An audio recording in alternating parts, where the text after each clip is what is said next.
Hi everyone. So in this video, we're going to begin looking at material in chapter 7, which deals with confidence intervals. So we've seen confidence intervals earlier, particularly when we were doing bootstrapping, and they helped us give interval estimates for unknown values of population parameters. So we're going to take a similar look at material, which is going to help us come up with ways that we can construct interval estimates for population parameters without doing the bootstrapping that we've seen before.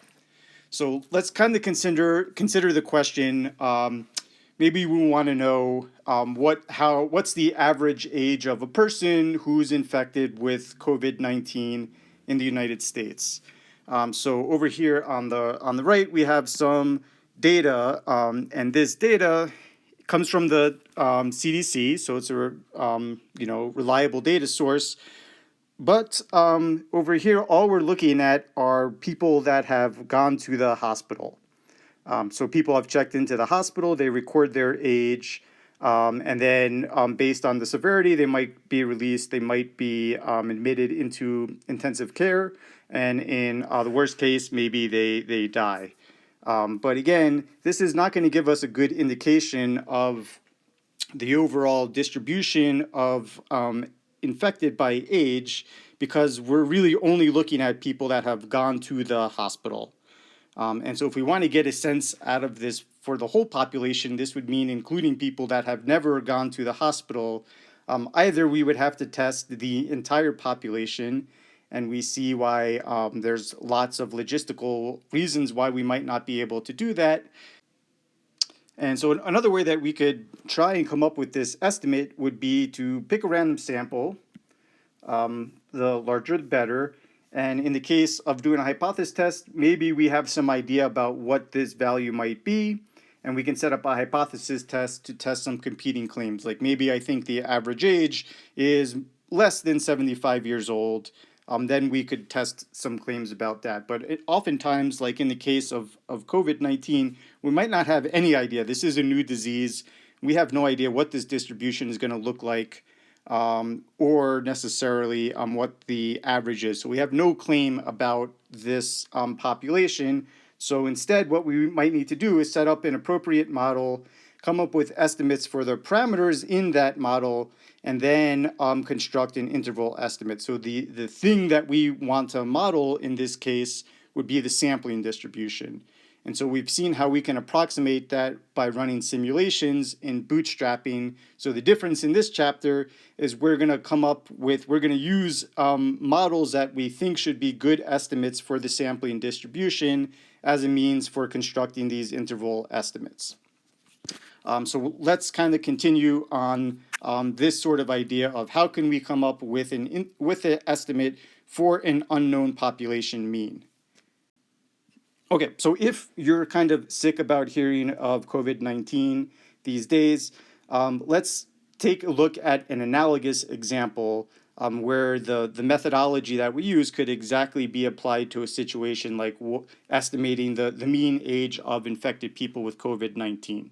So here, what we're going to think about is a population of all words in the song Raspberry Beret by Prince.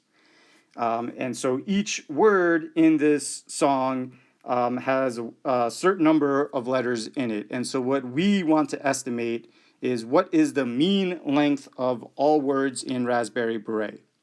And so here's a case where maybe this is not that ridiculous to say we could calculate this exactly because we have all of the population data. But let's just assume that the population is so large that it's not really feasible for us to gather data from every individual in the population. So if we couldn't gauge every single word in the song, then instead what we could do is pick a random sample of 30 words and then calculate the mean number of letters in that sample. So for example, I picked a sample of 30 words myself. And my 30 words are highlighted in yellow here. So based on my sample, I've got a sample of 30 words that I've picked. The mean of my sample I've calculated is 4.3, and here our units are letters. So that's how we're measuring length of words. And the variance of my sample is about 3.05. So there's my sample statistics. And so now, based on this sample, my initial guess would probably be, I think the mean length of a word, of all words in the song, is about 4.3 letters. And so if you're curious where I got this sample from, I just picked this. This is not a random sample, actually. I picked out these 30 words and then calculated the average of those 30 words. And so based on that methodology, probably my sample, this sample that I've chosen here, is not going to be the best one to work with because I didn't pick this randomly. And I couldn't pick a sample from Raspberry Beret without having the word raspberry in it. I picked out some words and noticed that my words here tend to be a little bit longer, maybe, than what typical words are. So I hardly picked out any words that have one letter in it, like I. And you can see that there's tons of words that have I in it. I didn't pick out a lot of 1 and 2 letter words, and that's just because this is some bias that we have as humans, that our eyes tend to get drawn to larger, more substantial things. So for the same reason, we wouldn't want to use data of people that have gone to the hospital as our sample, because there's nothing random about that sample. Those were the sickest people that go to the hospital. And so our age estimate is probably going to be biased by that sample, because it makes sense that the older people are the people that tend to get sicker and need to go to the hospital, where there may be a lot of younger people that are infected. We just never know about them because they never get tested, because they never go to the hospital. So that's one thing to keep in mind, in that when we're doing our sampling process, whenever possible, we want to make this as random as possible so that our sample is going to resemble the population as closely as possible. So if we are using a sample to approximate the unknown value of a population parameter, let's kind of think about a couple of issues that might come up in that process. So for me, in the previous slide, I picked a sample of 30 words, not randomly, just 30 words that I liked, and I got a mean of 4.3 and a sample standard deviation of 1.74 letters. And let's say some other organization which is using their own estimate for this same population parameter, they collect their own sample of 30 words. So question A is saying true or false that the value for the X bars are going to be different for different random samples. And in general, this is certainly a true statement. So it would be unlikely that this second organization would pick the same sample, the same exact sample of words. So even if they have one word different than my sample, our means are going to be different. So these values are going to change. These sample means that we're using to estimate the population parameter are going to be different for different samples.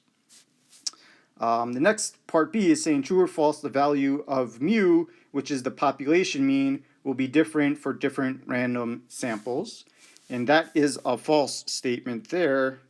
The population mean is what it is, right? So we have all of these words in Raspberry Beret, and if we had access to all of that data, we could calculate what the actual mean letter length of all words in Raspberry Beret are.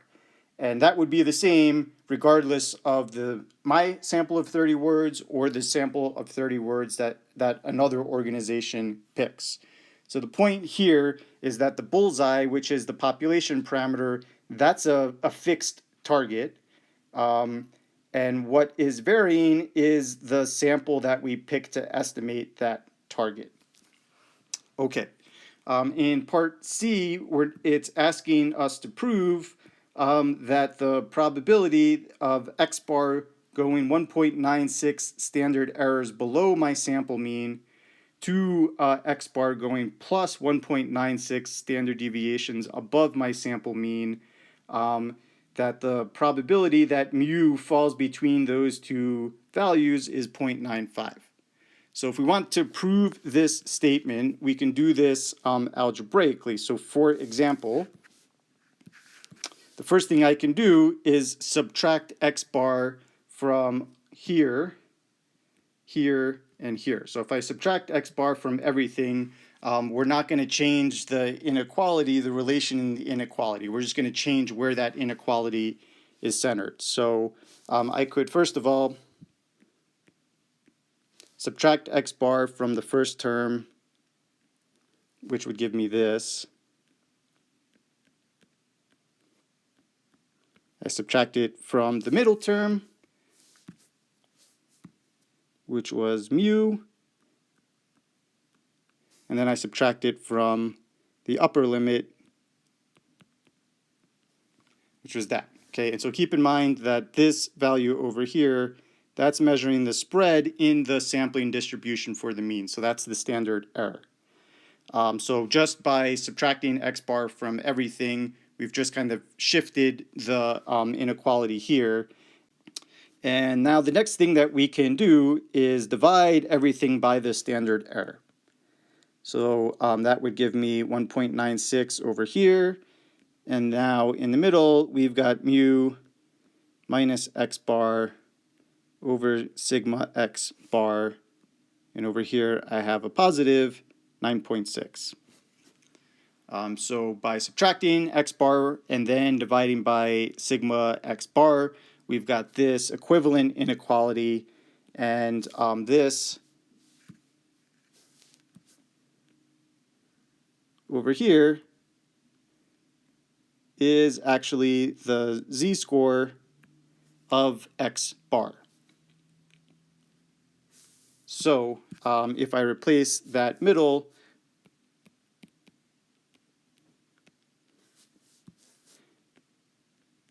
with z to represent, that's just the z-score for any value taken from that sampling distribution, then we've got this. And you can check that for the standard normal distribution, that is indeed equal to 0.95.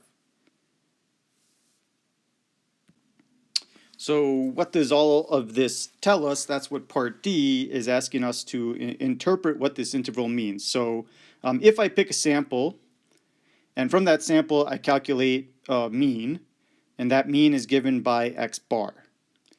Then if I go 1.96 times the standard error of the sampling distribution, either above my mean or below my mean, so by adding and subtracting that to that mean value, I get an interval now of values, and what we can see from this probability is that interval of values, it has a 95% chance